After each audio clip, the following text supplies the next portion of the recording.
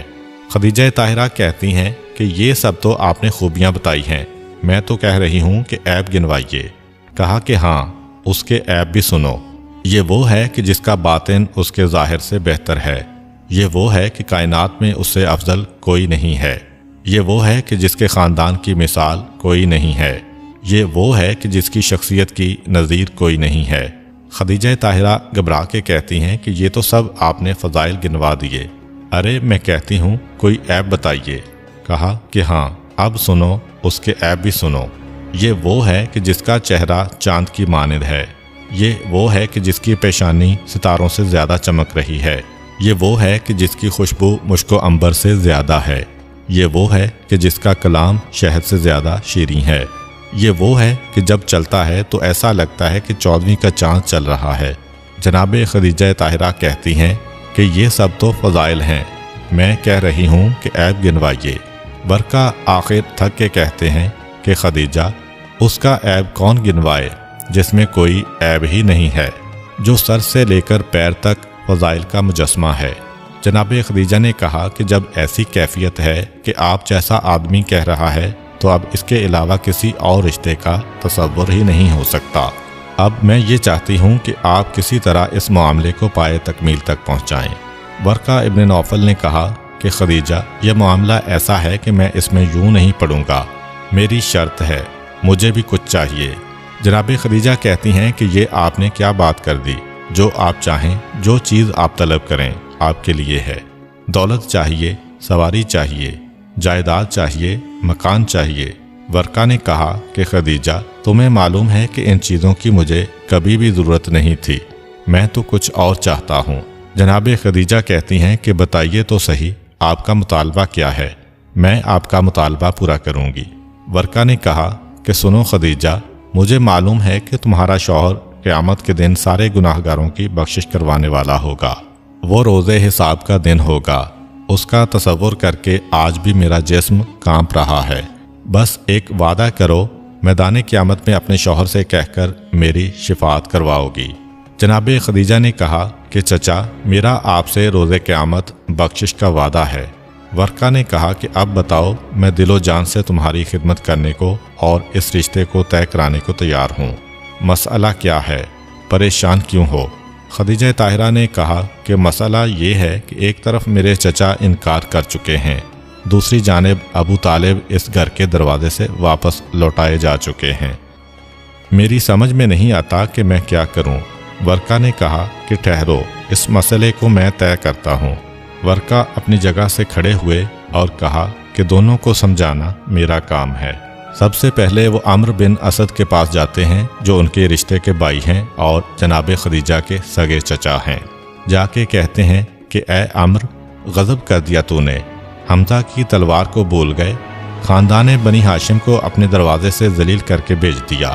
کیا تمہیں معلوم نہیں کہ خاندان بنو ہاشم اگر تلواریں نکال کر ہمارے خلاف آ جائے تو سارے مکے میں کوئی ہماری حمایت کرنے والا نہ ہوگا، سب بنی ہاشم کے پرچم تلے جمع ہو جائیں گے، ہمارے خاندان کے لیے زندہ رہنا محال ہو جائے گا، یہ ساری عزت دولت، یہ سارا اقتدار، یہ سب ختم ہو جائے گا، اور تم نے نتائج پر غور کیے بغیر ابو طالب جیسے مرد شریف اور حمزہ جیسے شیر نر کو اپنے دروازے سے واپس کر دیا ہے۔ یہ نہیں سوچا کہ اگر یہ لوگ ہمارے خلاف ہو گئے تو کیا ہوگا۔ عمرو بن اسد گھبرا گئے، کہا کہ ورقہ، ہوا کیا ہے؟ میں نے کسی کو ذلیل نہیں کیا، کسی کی توہین نہیں کی۔ کہا کہ خاندان بنو ہاشم ایک رشتہ لے کر یہاں آیا تھا، کون ہے جو بنی ہاشم کا رشتہ رد کرے، اور تم نے اسے رد کر دیا۔ عمرو ابن اسد کہتے ہیں کہ دیکھو، دو وجوہات تھیں، خاندان بنو ہاشم سے اگر کسی اور کا رشتہ آتا تو شاید میں رد نہ کرتا۔ خاندان بنو ہاشم اپنے خاندان کے ایک یتیم کا رشتہ لے کر آیا تھا، عبداللہ کے یتیم کا۔ یہ یتیم ہے جس کے پاس دنیاوی دولت نہیں ہے، اور ہم لوگ اس سے پہلے عتبہ، شیبہ اور ابو جہل جیسے بڑے بڑے سرداروں کے رشتے کو رد کر چکے ہیں خدیجہ کی وجہ سے۔ اب اگر ان کو اطلاع مل جائے کہ ہمارے رشتوں کو ٹھکرایا گیا تھا اور ایک یتیم کے رشتے کو قبول کیا گیا ہے تو سارا مکہ ہمارے خلاف ہو جائے گا۔ سب یہ سمجھیں گے کہ ہم نے ان کی توہین کی ہے۔ اتنے سارے لوگوں کا مقابلہ کون کرے؟ اور دوسری وجہ یہ ہے کہ اگر میں راضی بھی ہو جاتا تو میری بھتیجی خدیجہ کہاں ماننے والی ہے؟ اب عمرو ابن اسد کے ذہن میں تو وہ تصور نہیں ہے، نہ ان کو کوئی نبوت رسول کا علم ہے، نہ ان کو تورات و انجیل کی پیشین گوئیوں سے کوئی دلچسپی ہے۔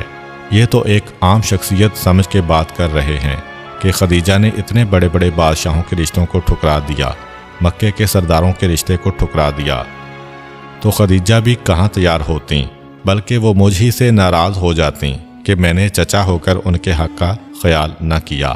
ورقہ ابن نوفل کہتے ہیں کہ اے عمرو ابن اسد، یہ تمہیں کیا ہو گیا ہے؟ کیسی بات کر رہے ہو؟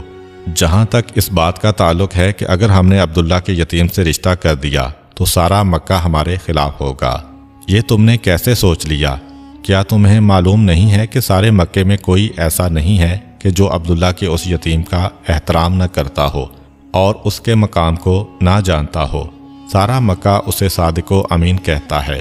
ہاں، اگر کوئی اور رشتہ آئے تو یقیناً لوگ اعتراض کریں گے، مگر اس کے رشتے کا انتخاب کرو گے تو کسی کو اعتراض نہیں ہوگا، یہ میں ذمہ داری لیتا ہوں۔ اور جہاں تک خدیجہ کا معاملہ ہے تو اس سے پہلے تو ہر رشتہ خدیجہ تک پہنچایا گیا تو انہوں نے انکار کیا۔ اس دفعہ تم نے اس رشتے کو وہاں تک کیوں نہ پہنچایا؟ اپنی مرضی سے کیسے فیصلہ کر لیا؟ عمرو ابن اسد گھبرا کے کہتے ہیں، تو کیا تمہیں خدیجہ کی رائے معلوم ہو گئی؟ کہا کہ ہاں، خدیجہ دل و جان سے اس رشتے پر راضی اور خوش ہیں۔ عمرو ابن اسد نے سنا تو گھبرا گئے کہ اگر میری بھتیجی راضی ہو گئی تو اب تو یہ بات باہر نکل گئی تو میری توہین ہوگی۔ کیا کوئی ایسا طریقہ نہیں ہے کہ یہ معاملہ اس طرح سے طے پا جائے کہ میرا احترام بھی برقرار رہے اور بات بھی بن جائے؟ ورقہ نے کہا کہ ہاں، وعدہ کرو، اب اگر خاندان بنی ہاشم تمہارے پاس آ گیا تو تم پورے احترام کے ساتھ ان سے بات کرو گے۔ اب عمرو ابن اسد گھبرا گئے کہ اگر میری اپنی بھتیجی ہی میری بات کو تسلیم نہیں کر رہی اور یہ بات باہر نکل گئی تو خدیجہ کا مقام میرے مقابلے میں زیادہ ہے مکہ میں تو مشہور ہی اس لیے ہوں کہ خدیجہ کا چچا ہوں، کتنی میری توہین ہوگی۔ چنانچہ ورقہ ابن نوفل کو زبردستی عمرو ابن اسد نے بھیجا کہ جا کے کسی طرح خاندان بنی ہاشم کو راضی کرو۔ ورقہ ابن نوفل ابو طالب کے مکان پر آئے۔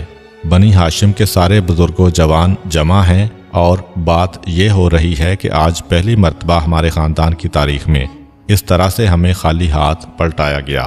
جوان جوش میں ہیں، بزرگ غصے میں ہیں، مگر ابو طالب جو غالباً حقائق کو جانتے ہیں وہ خاموش ہیں، سر جھکا ہوا ہے۔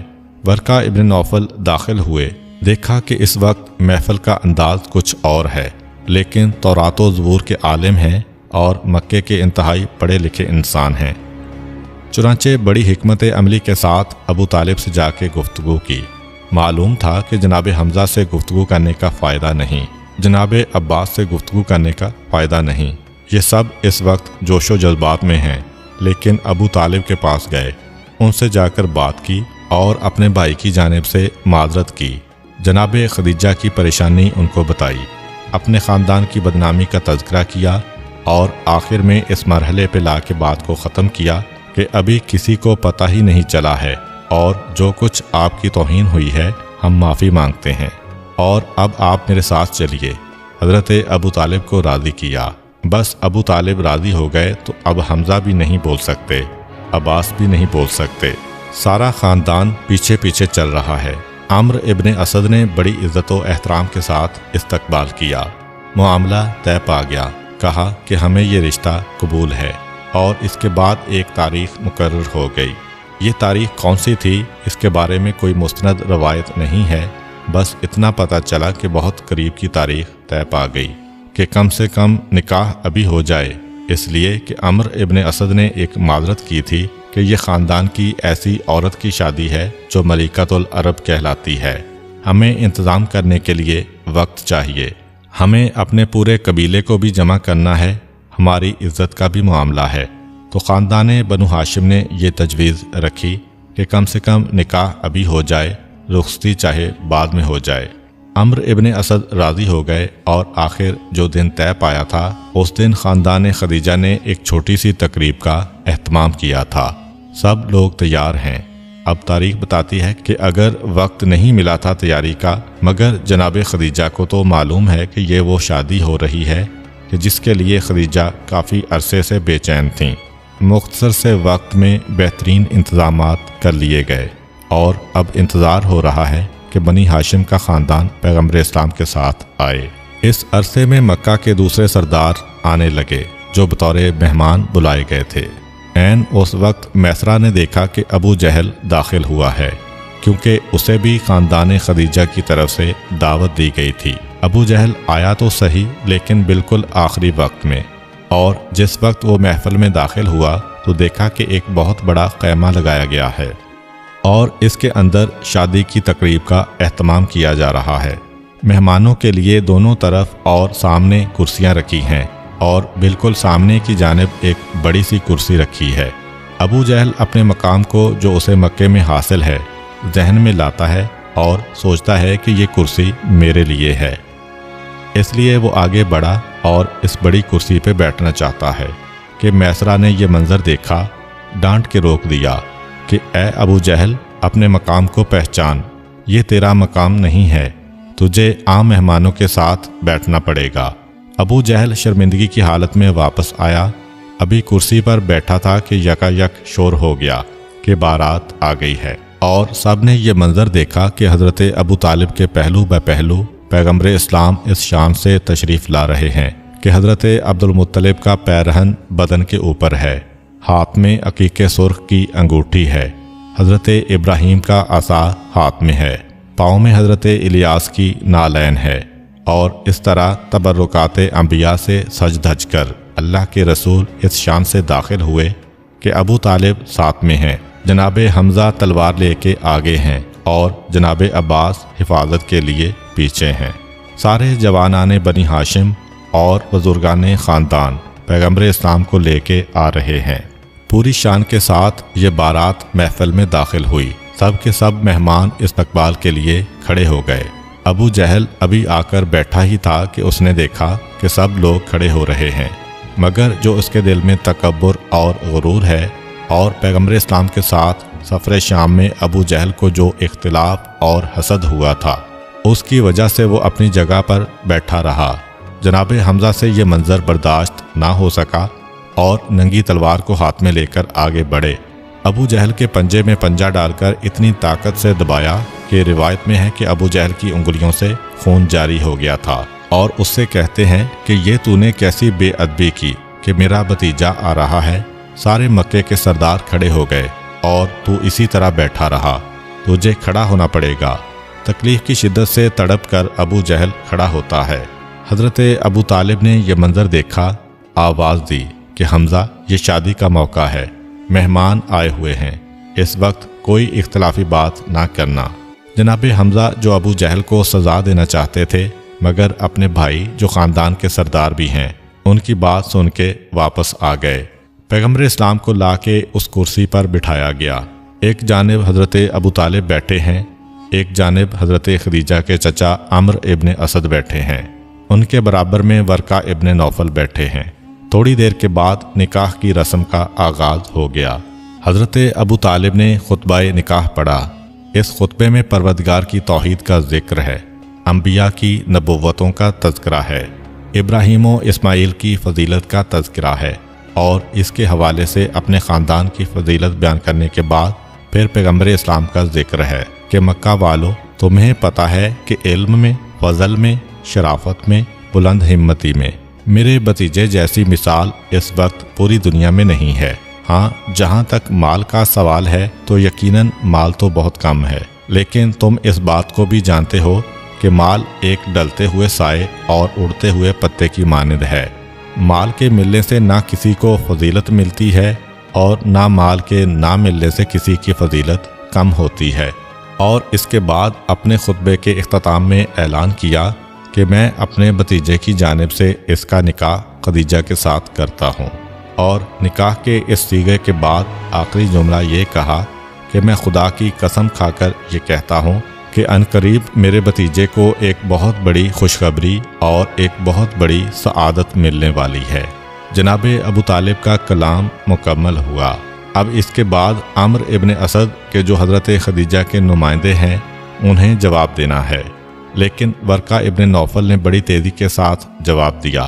پہلے اللہ کی تعریف بیان کی اور انبیاء کا تذکرہ کیا، پھر اپنے خطبے میں کہا کہ اے سردار قریش، کون ہے کہ جو آپ کے خاندان کی عظمت کو نہیں جانتا، اور ہمارے لیے بڑے فخر کا مقام ہے کہ آج ہم اپنے خاندان کے رشتے کو آپ سے جوڑ رہے ہیں، اور میں اپنی بھتیجی خدیجہ کا نکاح آپ کے بھتیجے سے کرتا ہوں۔ نکاح کا یہ جملہ ورقہ نے ختم کیا۔ اگرچہ یہ نکاح اعلان نبوت سے پہلے ہوا، مگر اس کے بارے میں پروردگار عالم کی یہی مرضی تھی کہ اس کا ایک ایک جز شریعت اسلامیہ کے مطابق ہو۔ چنانچہ ابو طالب کہتے ہیں کہ ورقہ، آپ نے جواب دیا، مگر ہماری خواہش ہے کہ خدیجہ کے چچا جو اس وقت خدیجہ کے نمائندے اور وکیل بھی ہیں وہ اس جملے کا جواب دیں۔ ایسا لگتا ہے کہ ورقہ ابن نوفل نے شاید اس لیے جلدی کی کہ وہ چاہتے تھے کہ اس سعادت میں میرا نام بھی لکھا جائے کہ اللہ کے آخری رسول کے نکاح میں نے بھی چند جملے ادا کیے ہیں، میں نے بھی حصہ لیا ہے، کیونکہ شرعاً تو سگے چچا کو جواب دینا چاہیے تھا۔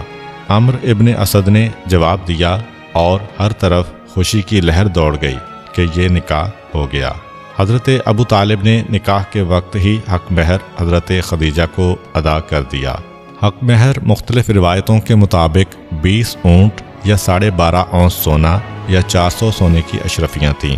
اس کے بعد اسی دن ولیمے کا اہتمام کیا گیا، اور اس شان سے کہ ایک اونٹ حضرت ابو طالب نے اپنی طرف سے ذبح کیا، ایک اونٹ پیغمبر اسلام نے اپنے مال میں سے، اور بہت سارے اونٹ جناب خدیجہ نے اپنے مال میں سے ذبح کر کے دعوت ولیمہ کا اہتمام کیا۔ اس کے بعد جناب خدیجہ کے خاندان نے رخصتی کے لیے مہلت مانگی، اور نکاح ہونے کے بعد خاندان بنو ہاشم واپس اپنے گھر آ گیا۔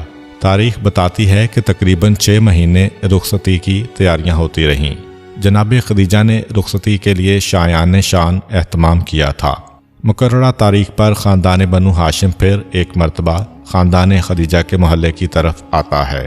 شان و شوکت جو روایتوں میں لکھی ہے، انسان جب اس کو دیکھتا ہے تو دنگ رہ جاتا ہے کہ جناب خدیجہ نے کیا انتظامات کیے تھے، کس طرح سے مشک کا چھڑکاؤ کیا گیا تھا، کس طریقے سے سونے اور چاندی کے زیورات کنیزوں تک کو پہنائے گئے تھے۔ تاریخ بتاتی ہے کہ شادی کی تقریب میں جتنی کنیزوں نے حصہ لیا، ان کے سر کے ایک ایک بال میں موتیوں کو پرویا گیا تھا۔ انتہائی قیمتی قالین سارے محلے میں بچھائے گئے تھے، اور اس شان کے ساتھ خدیجہ طاہرہ کی رخصتی کا انتظام ہوا کہ اس موقع پر خاندان بنو ہاشم کی 2 عورتیں دلہن کو اپنے ساتھ لے کر آئیں۔ ایک تو حضرت خدیجہ کی بہاوج جناب صفیہ ہیں، جو دوسری جانب حضرت ابو طالب کی بہن اور پیغمبر اسلام کی پھوپھی ہیں، اور دوسری خاتون فاطمہ بنت اسد تھیں، جو پیغمبر اسلام کی چچی ہیں۔ پیغمبر اسلام کی چچی اور پھوپھی جناب خدیجہ کو اپنے ساتھ لے کر آتی ہیں، اور جناب خدیجہ محلہ بنی ہاشم میں آ کر حضرت ابو طالب کے گھر اترتی ہیں، اور آپ کا پہلا قدم حضرت ابو طالب کے گھر میں پڑتا ہے۔ شادی کے 2-3 دن بعد ہی جناب خدیجہ نے پیغمبر اسلام سے ایک خواہش ظاہر کی، اور وہ خواہش یہ تھی کہ اب نکاح ہونے کے بعد میں یہ چاہتی ہوں کہ اپنے وعدے کو پورا کروں، وہی وعدہ جو حضرت خدیجہ نے پیغمبر اسلام کے ساتھ کیا تھا کہ شادی کے بعد میری ساری دولت اور جائیداد آپ کی ہوگی، میں تو آپ کی کنیز بن کے رہوں گی۔ میں وہ وعدہ پورا کرنا چاہتی ہوں، اس لیے آج سے میرا سارا مال، میرے سارے جانور، میری ساری جائیداد، میرے سارے غلام، میری ساری کنیزیں، میرا سارا سامان تجارت، یہ سارا سونا چاندی آج کے بعد سے یہ سب آپ کا ہے، میں آپ کو ہبہ کرتی ہوں۔ یہ سب پیغمبر اسلام کے سپرد کر دیا گیا۔ تاریخ کہتی ہے کہ جس وقت حضرت خدیجہ یہ سب سامان پیغمبر اسلام کے سپرد کر چکی تھیں، اور حالت یہ تھی کہ خدیجہ کے پاس کچھ نہ رہا، اور خدیجہ واقعاً ایک کنیز بن گئیں۔ شادی کے کچھ عرصہ بعد پیغمبر اسلام حضرت خدیجہ کے گھر منتقل ہو گئے تھے، جو اب خود ان کا گھر تھا۔ اس کے بعد پھر اللہ کے رسول نے جناب خدیجہ کی تجارت کو اور وسیع کیا، اور اس وقت مکہ کے لوگوں نے یہ دیکھا کہ اتنی دولت آنے کے بعد بھی یہ نوجوان ایسا ہے کہ نہ اس کی سچائی میں کوئی فرق پڑ رہا ہے، نہ اس کی امانت میں کوئی فرق آ رہا ہے۔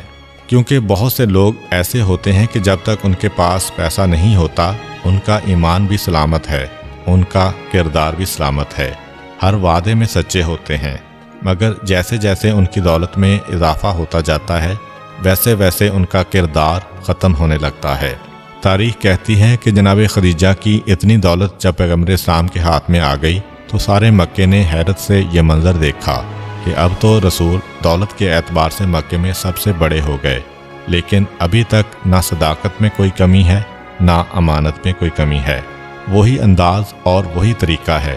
اب وہ مرحلہ آ گیا کہ جس وقت مکہ والوں نے یقین کے ساتھ کہا کہ آج سے پہلے بھی ہم انہیں صادق و امین کہتے تھے، لیکن اب تو ان کے صادق و امین ہونے میں کوئی شک ہی باقی نہ رہا۔ یہی وجہ ہے کہ اعلان نبوت کے بعد ہر طرح کی دشمنی کے باوجود بھی مکہ کے لوگ اپنی امانتیں پیغمبر اسلام کے پاس رکھوایا کرتے تھے۔ تاریخ بتاتی ہے کہ شادی کے بعد پیغمبر اسلام اور جناب خدیجہ نے پورے 25 سال گزارے ہیں ایک ساتھ، 15 سال اعلان نبوت سے پہلے اور 10 سال اعلان نبوت کے بعد۔ جناب خدیجہ سے پیغمبر اسلام کی 3 اولادیں ہوئیں، 2 بیٹے اور 1 بیٹی۔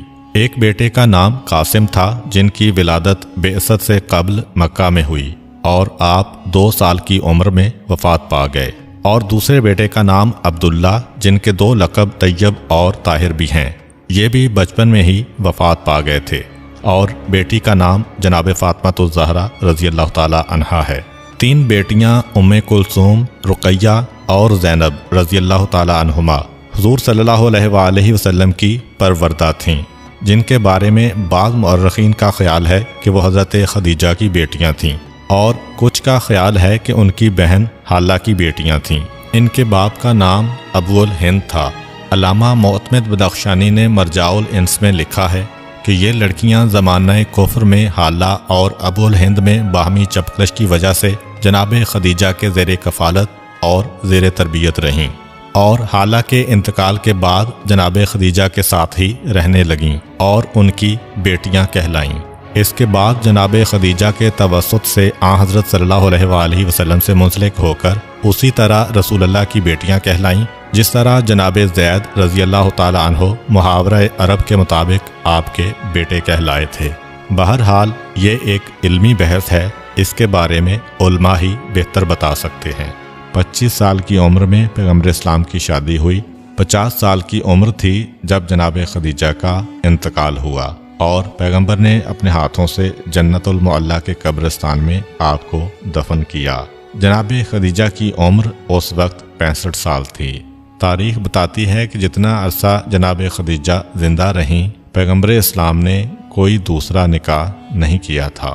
آخر میں صرف اتنا کہوں گا کہ لاکھوں سلام ہو اس ام المومنین کی عظمت پر کہ جو اتنی دولت کی مالکہ تھیں کہ ملکۃ العرب کہلاتی تھیں، لیکن پیغمبر اسلام سے شادی کے بعد ساری دولت ان کے سپرد کر دی اور اسلام پر خرچ کر دی، اور خود ان کی کنیز کی طرح زندگی گزاری۔ حتیٰ کہ جب پیغمبر اسلام غار حرا میں عبادت کے لیے جایا کرتے تھے تو یہ بی بی مکہ کی سنگلاخ پہاڑیوں پر پیدل چل کر پیغمبر اسلام کے لیے کھانا لے کر جایا کرتی تھیں۔ امید کرتا ہوں کہ آپ کو آج کی ویڈیو اچھی لگی ہوگی۔ اگر آپ کو ہماری ویڈیو اچھی لگی ہے تو ویڈیو کو لائک کریں، اور مزید اس طرح کی ویڈیوز دیکھنے کے لیے ہمارا چینل سبسکرائب کر لیں۔ ملتے ہیں نیکسٹ ویڈیو میں، اجازت دیجیے، اللہ حافظ۔